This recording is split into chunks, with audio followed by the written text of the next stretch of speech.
Ji guys, welcome from Researchpedia as well as from Easy Research Group. आज मैं आपको एक सेकंड एग्जांपल को यूज़ करते हुए रिसर्च डोमेन का इस्तेमाल हम कैसे करते हैं और उसके ज़रिए टॉपिक सेलेक्ट कैसे करते हैं। मेरी प्रीवियस वीडियो में मैंने आपको फाइनेंस के ट्रैक में से कॉरपोरेट फाइनेंस को as a research domain use करते हुए टॉपिक की सिलेक्शन का, उसकी सर्चिंग का, बेस पेपर को सर्च करने का तरीका बताया था।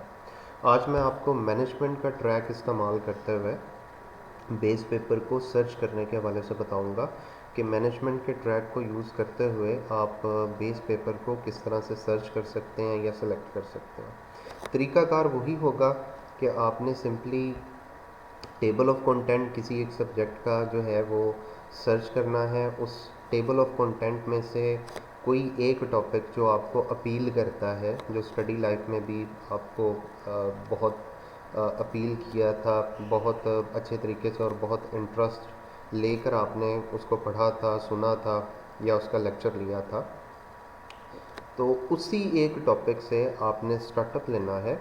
तो फ़र्ज़ करें कि यहाँ पे मैं प्रिंसिपल ऑफ मैनेजमेंट या ह्यूमन रिसोर्स मैनेजमेंट इनमें से किसी एक को सर्च करता हूँ।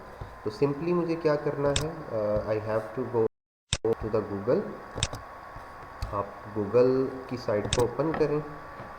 यहाँ पर जाकर आप table of contents for human resource management ये लिखकर सर्च करें। आपके सामने बहुत सारी साइट्स आ जाएंगी।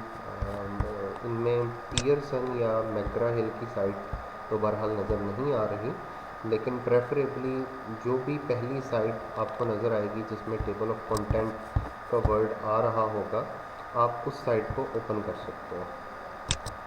तो मैं ये पहले लिंक को ओपन कर लेता हूँ ह्यूमन रिसोर्स मैनेजमेंट के ट्रैक पे टेबल ऑफ कंटेंट को चेक करने के लिए। यहाँ पे बहुत सारे टॉपिक दिखाई दे रहे हैं। रिक्रूटमेंट है, सिलेक्शन है, कंपनसेशन एंड बेनिफिट है, रिटेंशन एंड मोटिवेशन है।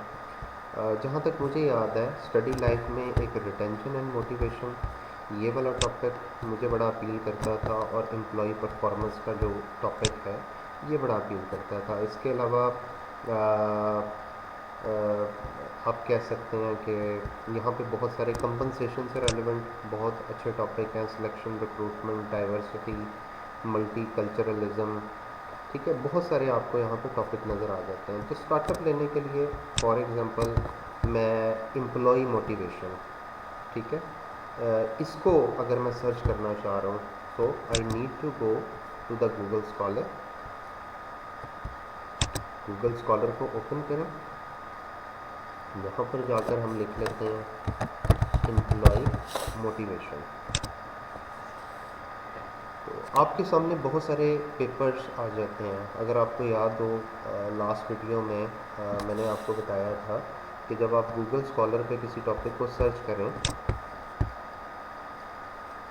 तो सबसे पहला काम ये करना है कि जो आपका सिलेक्टेड टॉपिक है आपने उसको गूगल स्कॉलर के सर्च इंजन में लिखा, फिर आपने ईयर सेलेक्ट करना है जो आपका लेटेस्ट ईयर है। इस वक्त ये वीडियो बनाते वक्त क्योंकि लेटेस्ट ईयर 2021 है तो मैं 2021 को सिलेक्ट करूँगा। प्लस जब आपके सामने पेपर आना शुरू होंगे आपके मुतल्लिका टॉपिक से रेलिवेंट, आपके फेवरेट टॉपिक से रेलिवेंट जिसको आपने चूज़ किया है, तो आपने इनमें से किसी एक पब्लिशिंग ग्रुप का बेस पेपर डाउनलोड करना है। वो इसलिए मैंने लास्ट वीडियो में भी ये चीज़ समझाई थी कि ये अच्छे रिकमेंडेड जर्नल्स हैं, पब्लिशिंग ग्रुप्स हैं।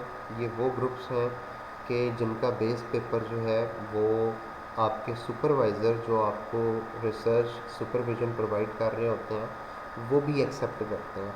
लेकिन अगर आप किसी नॉर्मल से जर्नल का बेस पेपर उठाते हैं या कोई पेपर उठाते हैं और उसकी बेस पे स्टडी करना चाह रहे होते हैं तो बाज़ औक़ात आपके सुपरवाइज़र जो हैं उसको रिजेक्ट कर देते हैं।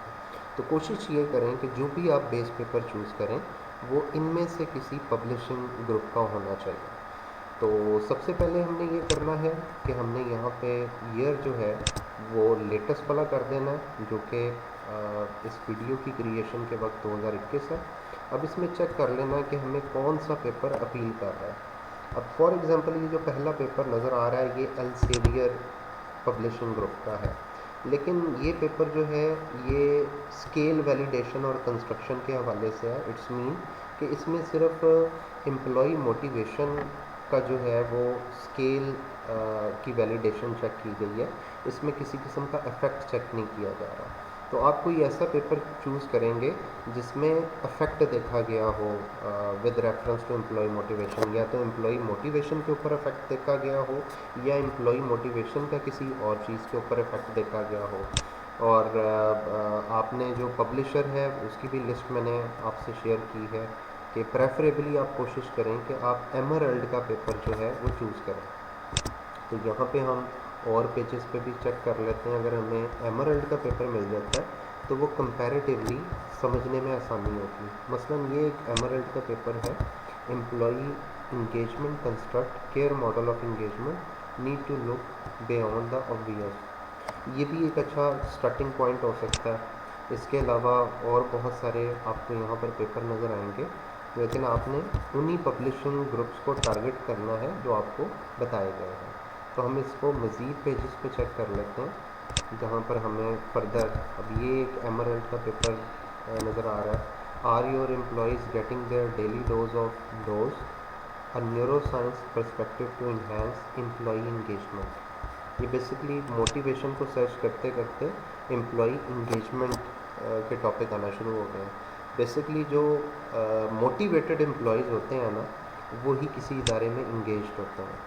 तो तकरीबन ये फिर साइमल्टेनियसली इस तरह के टॉपिक भी आना शुरू हो जाते हैं जो आपके मेन कंटेंट से मिलते जुलते हैं। तो आप स्टार्टअप लेने के लिए कर सकते हो किसी भी टॉपिक को चूज़, लेकिन पब्लिशिंग ग्रुप जो है वो आपके रिकमेंडेड वाले होने चाहिए। तो इसमें हम फर्दर देखते जाते हैं, काफ़ी लंबी लिस्ट है, आप इसको चेक करते जाओगे तो आगे बहुत सारे पेपर आपके सामने आते जाएंगे। जो पेपर आपको थोड़ा सा अपील कर रहा होगा ना, कोशिश करें कि आप उसी को चूज़ करें और उन्हीं पब्लिशिंग जो आपको ग्रुप्स बताए गए हैं उन्हीं में से चूज़ करें। तो यहाँ से हम फॉर एग्ज़ाम्पल अगर मैं एमरल्ड का ही पेपर चूज़ करूँगा तो मुझे ये भी कंफर्म करना पड़ेगा कि क्या ये डाउनलोड हो सकता है या नहीं। नॉर्मली जो एमरल्ड के ज़्यादातर पेपर होते हैं वो डाउनलोड हो जाते हैं लेटेस्ट ईयर के भी, ठीक है। और कुछ के साथ डाउनलोडिंग लिंक भी आ रहा होता है, राइट साइड पे अगर आप ये देखें तो ये डाउनलोडिंग लिंक आ रहे हैं। अब जैसे ये एक पेपर है एम्प्लॉय इंगेजमेंट कंस्ट्रक्ट का, अगर मैं इसको चेक करूँ